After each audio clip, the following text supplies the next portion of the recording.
Bismillahirrahmanirrahim. Bismillahirrahmanirrahim.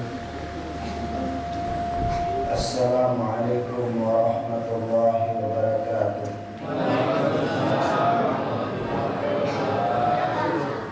Walhamdulillahi hamdan katsiran thayyiban mubarakan fihi kama yuhibbu rabbuna wa yarda.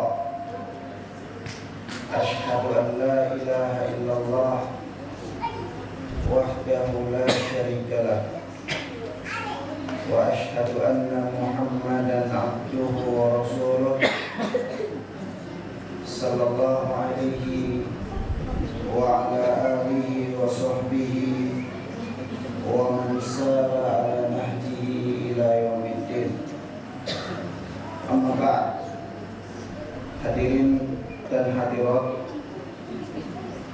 Bapak Ibu jamaah salat Isya rahimani wa rahimakumullah ta'ala, yang mudah-mudahan dirahmati oleh Allah subhanahu wa ta'ala.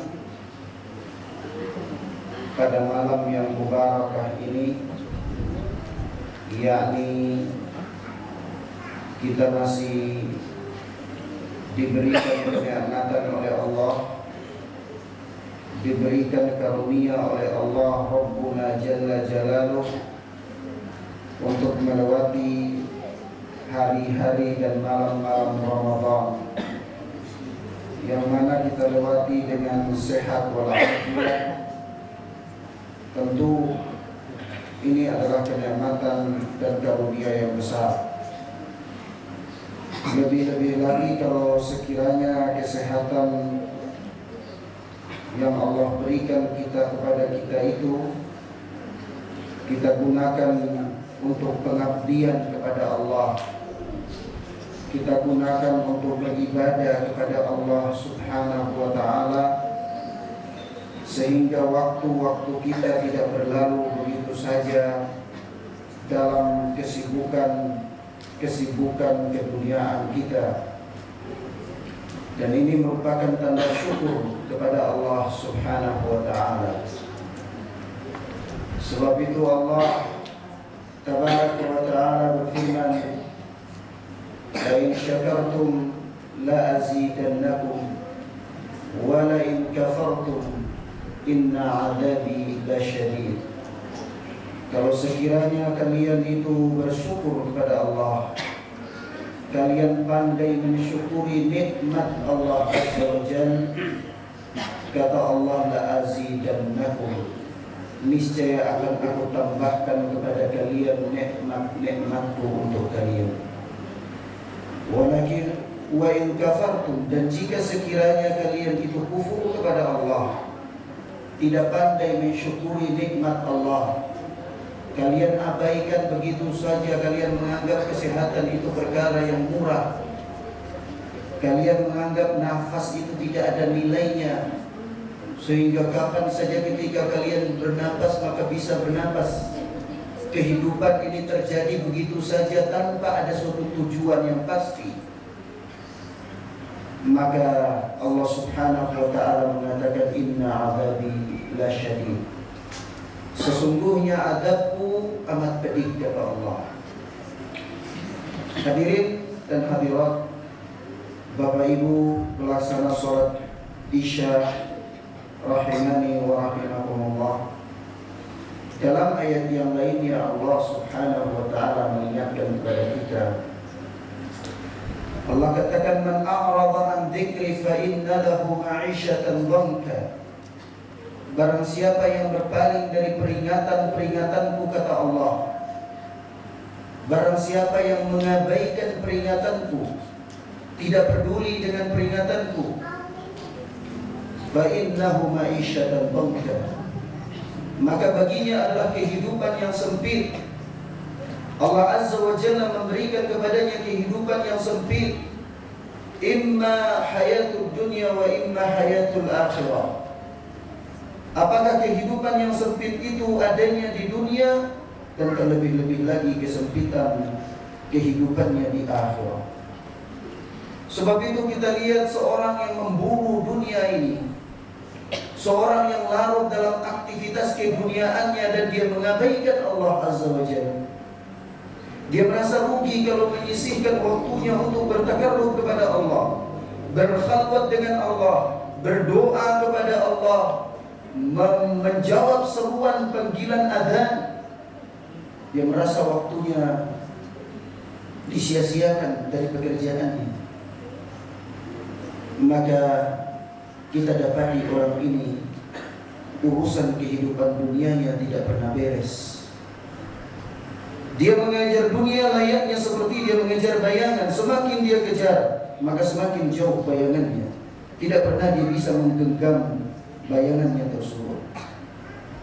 Allah Azza wa Jalla karena telah mengatakan kepada ini, Allah Subhanahu wa ta'ala telah memaklumatkan kepada kita perkara tersebut. Allah Azza wa Jalla mengatakan, man a'rada an dzikri fa inna lahu ma'isyatan dhanka.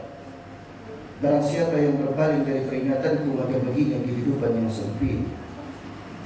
Wa nahsyuruhu yaumal qiyamati a'ma, dan akan kami tambahkan siksaan baginya di hari kiamat, yaitu kami bangkitkan dia. Kami giring dia pada hari kiamat itu bangkit dalam keadaan buta, tidak mampu melihat apa-apa. Dia kaget ketika dibangkitkan oleh Allah di akhirat dalam keadaan buta. Qala rabbi lima hasyartani a'ma wa kuntu basira.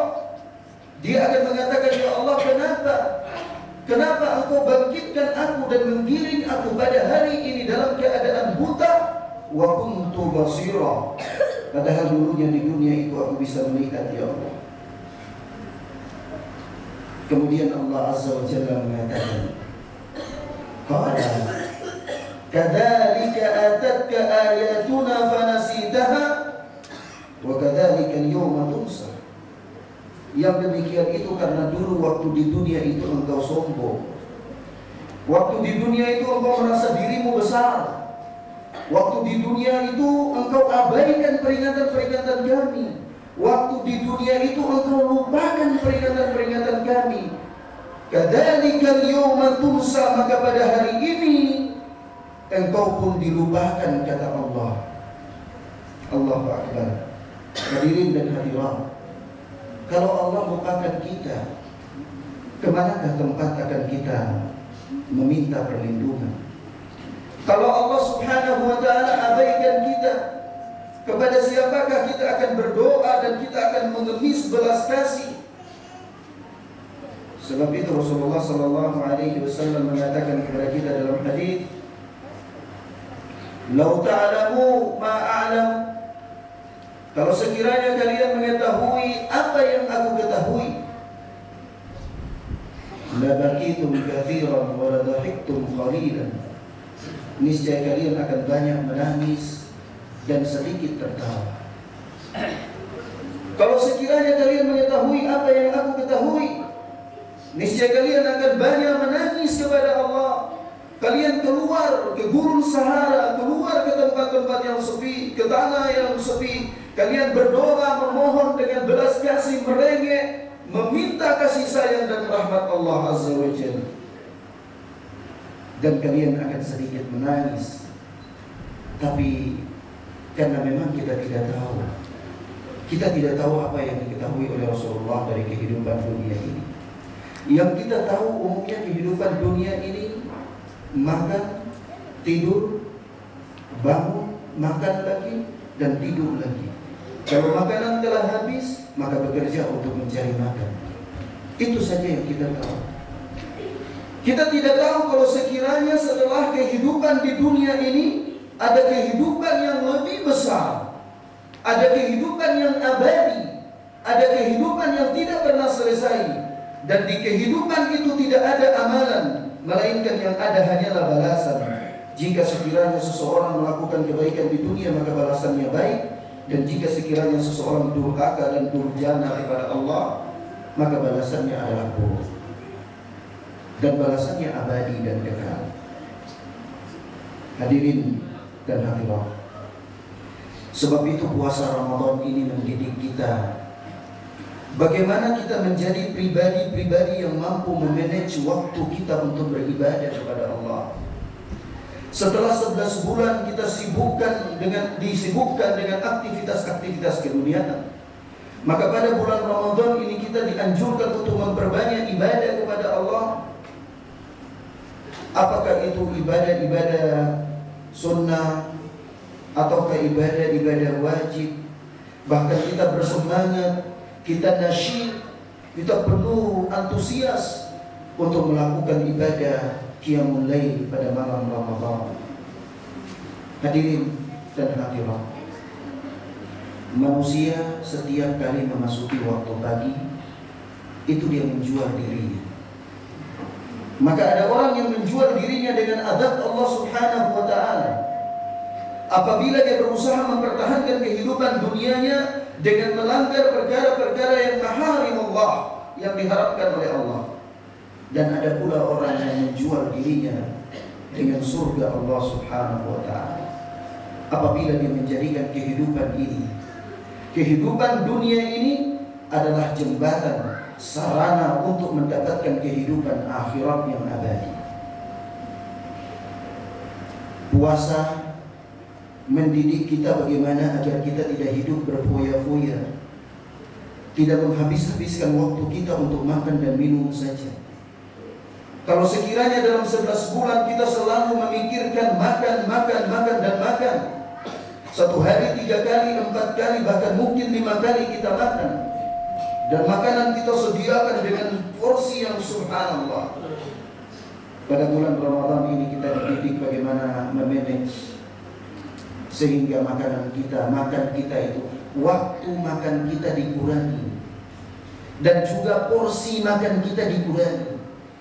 Kita bisa turut merasakan bagaimana penderitaannya orang-orang du'afa, bagaimana penderitaannya para fuqara wal masakin, yang mereka mungkin satu hari hanya makan 1 kali, itu pun tidak cukup bagi mereka. Dan ini bisa kita rasakan dalam Ramadan. Andai kita mampu mempraktekkan Ramadan ini semestinya. Tapi kalau sekiranya Ramadan ini kita bertahan tidak mampu dari terbitnya fajar, begitu tenggelamnya matahari, porsi makan kita subhanallah lebih banyak dari porsi makan di hari-hari biasa. Maka faedahnya tidak ada. Kita bisa merasakan penderitaannya para du'afa, penderitaannya para fuqara wal masakin. Kita hanya ganti jam makan saja. Kalau jam makan di hari-hari biasa itu 3 kali 1 hari, kita tidak mampu memanage Ramadan ini sehingga kita ganti, yakni ketika berbuka dengan porsi yang lebih banyak, dengan makanan yang lebih mahal. Maka ini bukan tujuan sebenarnya dari puasa. Sebab itu kita lihat ada orang yang berpuasa tapi anggarannya keluar lebih banyak ketika dia berbuka dan dia sahur. Bukan tujuan berpuasa itu bagaimana kita bersikap hemat, bagaimana kita merasakan penderitaan orang yang tidak mampu membelanjakan hartanya untuk makan makanan-makanan yang lezat dan nikmat. Kita rasakan penderitaan mereka. Yang kedua, hadirin dan hadirat, sebagai penutup, maka di dalam Ramadan ini kadang-kadang ada beberapa perkara yang kita kira, kita sangka, kita duga dia membatalkan puasa. Tetapi ternyata Rasulullah SAW mengatakan atau mengaplikasikan dalam kehidupan beliau bahwa perkara tersebut tidaklah membatalkan puasa. Di antaranya apa yang disebutkan oleh Al-Imam Bukhari rahimahullah dalam sahihnya, yaitu anna Nabi sallallahu alaihi wasallam yuqabbilu wa huwa sha'im wa yubashiru wa huwa sha'im. Adalah Rasulullah sallallahu alaihi wasallam dulu itu beliau juga mencium istrinya dalam keadaan beliau berpuasa.